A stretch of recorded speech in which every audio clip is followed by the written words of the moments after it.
Quando o homem está na seca, ele se torna um canibal. Eu não digo isso por qualquer motivo, e sim quando o homem está carente. Eu não sei se isso funciona para mulheres, porque eu não sei, eu não sou mulher, obviamente, mas hoje eu quero falar para vocês um relato um tanto quanto particular meu de quando eu fui meio que tentar fazer um oba-oba com uma garota e acabou meio que fudendo com a minha casa inteira. E cara, o prejuízo foi tão grande que eu tive que, tipo assim, literalmente dormir debaixo da chuva. Eu não tô brincando. Uns podem falar que a minha vida é fodida, outros vão falar que eu só me ferrei, e outros podem falar que até que eu tive um pouco de sorte, mas no finalzinho tem aquele gostinho de que vai dar ruim de novo. E eu me refiro a isso, meus amigos, porque assim que um homem não tem ninguém, tipo assim, não tem uma parceira, ele se torna literalmente a pessoa mais carente do mundo e vai aceitar qualquer pessoa que aparecer e demole o mínimo possível pra ele. Não importa se ela é amputada, se ela não tem um braço, duas pernas, é cadeirante, paralítica, tetraplégica, não importa.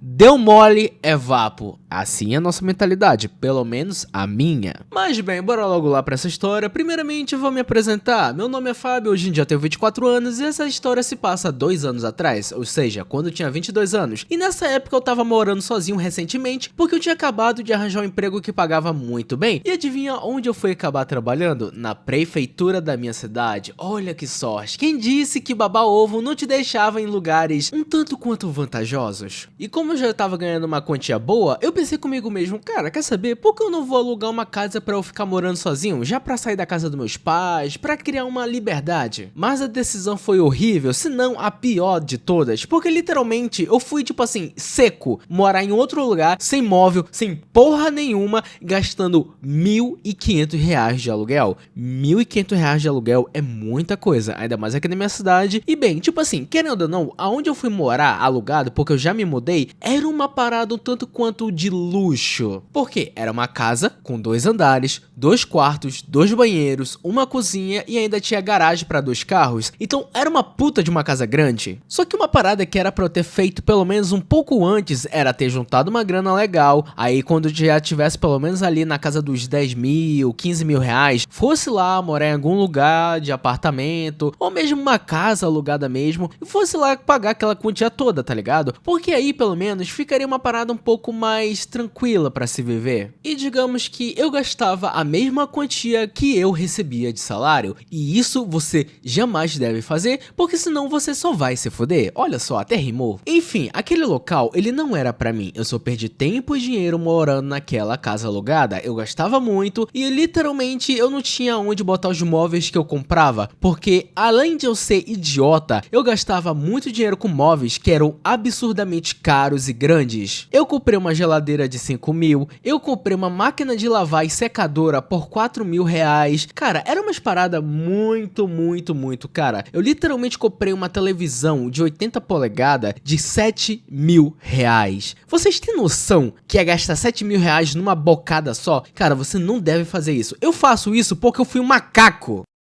Mas enfim, depois de eu ter notado que eu tava fazendo merda com meu dinheiro morando naquele local que ele não era ainda pra mim, eu decidi comigo mesmo, cara, quer saber, eu vou me mudar daqui e eu vou pra um outro lugar um pouco mais barato. Enfim, o que acontece é que eu fui fazer isso próximo do final do ano, lá por outubro, tá ligado? E nessa época, ao menos aqui na minha cidade, a maioria dos aluguéis já está lotado, já tem pessoas que já alugaram certo apartamento ou casa. Então, aí que tá, a maioria dos outros aluguéis que estavam disponíveis eram literalmente gaiolas de passarinho. Eram coisas horríveis. Sério, cara, não prestava. E o único que eu achei, que eu até achei maneirinho, era um aluguel de 700 reais. Mas o lugar era todo destruído, todo fudido. O banheiro fedia pra caralho. Eu não sei porquê, cara. E tinha um detalhe específico que a proprietária tinha dito para mim, só que como eu fui um macaco, eu não prestei atenção e eu não dei ouvidos a ela. Porque se eu tivesse, tudo que eu teria feito a partir daí não teria acontecido. Que era basicamente que o telhado era muito frágil e ele não suportava suportava peso, então se alguma coisa acontecesse de tipo rachadura, goteira, se ele quebrasse, era pra chamar uma certa pessoa especializada para ir lá em cima, consertar e trocar, fazer tudo direitinho naquele preço pra dona, pra proprietária, e não para mim, porque eu só estava alugando ou era inquilino dela. E mais ou menos nessa época eu tinha acabado de terminar meu antigo relacionamento com a garota que eu gostava muito. O motivo? Ela tinha me chifrado com outro moleque que ela tinha conhecido numa festa, numa balada, e é claro que aquilo tinha me deixado muito puto, muito triste e obviamente muito carente, porque eu literalmente não tinha mais com quem conversar quando chegasse em casa, porque eu só ia pro trabalho, voltava e ficava em casa o dia inteiro. Eu não saía, eu não fazia porra nenhuma, além de ficar sentado no sofá de casa vendo alguma série enquanto eu tava jogando Free Fire no meu celular. E por um certo momento até pensei comigo mesmo se eu não chamava alguma garota do job, sabe? Porra, quer saber, cara, eu não quero namorar, eu não vou perder tempo indo atrás de outra garota, eu vou só, sei lá, vucu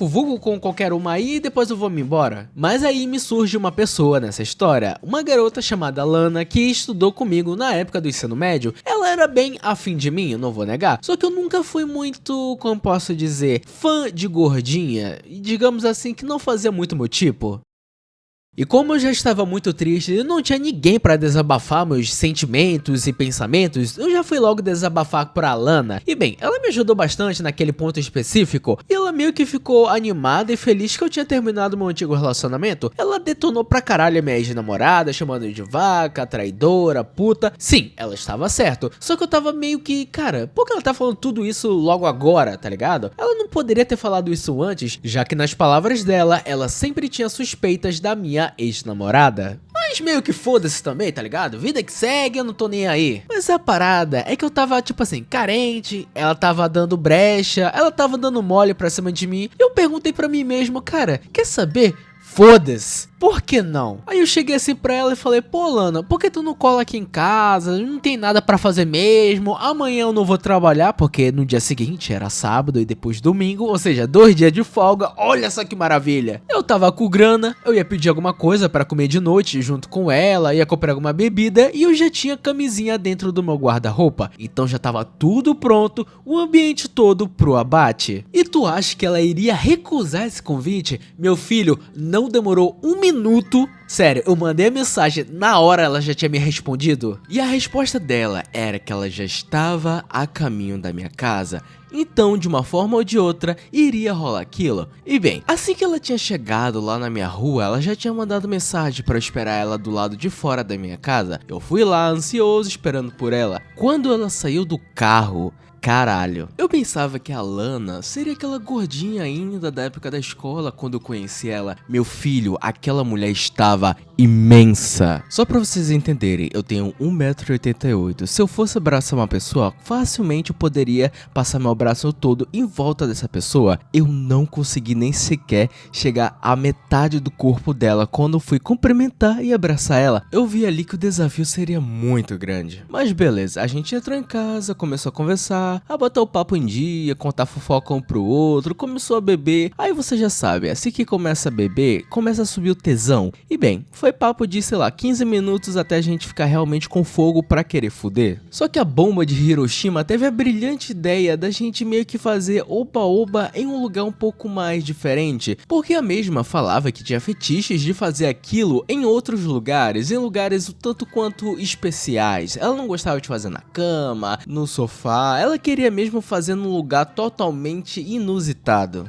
Aí do nada aquela filha da puta começou a andar pela casa como se fosse dela. Começou a, tipo assim, procurar um lugar exato pra gente fazer aquilo. Só que aí que tá o problema. A minha casa, tipo assim, ela tem 2 andares. Só que o andar de cima não tá totalmente feito. Ele tem lá o quarto e mais uma varandinha. Só que tem uma parte ali que ainda iria ser construída e ainda não tinha nada. Somente o teto e o telhado. E quando ela foi lá em cima e viu aquilo, ela falou, a gente vai fazer ali? Eu falei, não, tá maluca, porra? Os vizinhos vão ver. Ai, é só a gente ficar sentadinho ali que ninguém vai perceber nada. Ai, o que que um homem não faz pra comer mulher? Beleza, eu aceitei, eu concordei com os termos, bora lá. Eu fui lá, peguei a camisinha, me deitei lá e esperei ela chegar. Cara, aquela desgraçada estava morrendo de medo de cair ali em cima do telhado. Pra que ela foi inventar de fazer logo ali então, porra? Demorou 5 minutos até ela chegar onde eu estava deitado. E quando ela finalmente foi lá, e começou, tipo assim, a sentar bem devagarzinho, eu já senti que ia dar merda. O telhado começou a tremer, começou a rachar. Eu nunca tinha visto aquilo na minha vida. Quando eu estava ali no oba-oba, quando ela foi, pum, sentar, meu filho, o telhado quebrou. A gente varou o telhado, a gente varou o forro. Mano, a gente literalmente varou tudo, a casa toda. Eu juro por Deus que eu pensava que a minha casa inteira iria desabar. Porque, tipo assim, quando quebrou ali onde a gente tava, não foi só um buraco da onde a gente tava. Literalmente caiu todo o telhado ali da casa. Foi parecido com um efeito dominó. E sim, eu me machuquei bastante, mas por sorte eu tinha caído em cima da mesa da cozinha. Olha só que bênção. E pela mesa da cozinha ser um pouco alta, a queda não foi pior por conta disso, porque pelo menos ela recebeu a maior parte do impacto, porque aquela baleia cachalote estava em cima de mim, então ela quase não se machucou. Mano, depois daquilo, obviamente, eu não quis mais fazer, eu brochei, mandei ela embora porque eu já estava puto da vida, porque além de eu não ter conseguido o que eu queria, eu ainda iria ter que pagar caro pelo telhado. Porque lembra que eu falei que tinha uma pessoa certa pra ir lá, subir, botar um telhado novo e ainda cobrava barato? Então, eu não vi aquela mulher e eu só contratei qualquer cara aí e botei um telhado novo, zerado, muito caro. Pra no final das contas eu só ir embora dali 2 meses depois e ir pra um novo lugar. E por hoje terminamos esse maravilhoso relato. Se você tá curtindo, deixa o like e se inscreve pra me apoiar a trazer mais. E eu não vou deixar de falar pra vocês que aqui no canal temos uma playlist exclusiva só com os melhores relatos que eu fiz e lancei, ou seja, todos. Então se você tá fazendo nada ou vai fazer algo e quer ouvir ou ver algo interessante, dá uma chance e olha os outros relatos. E espero ver vocês no próximo vídeo. Meu nome é Petrikov e até a próxima.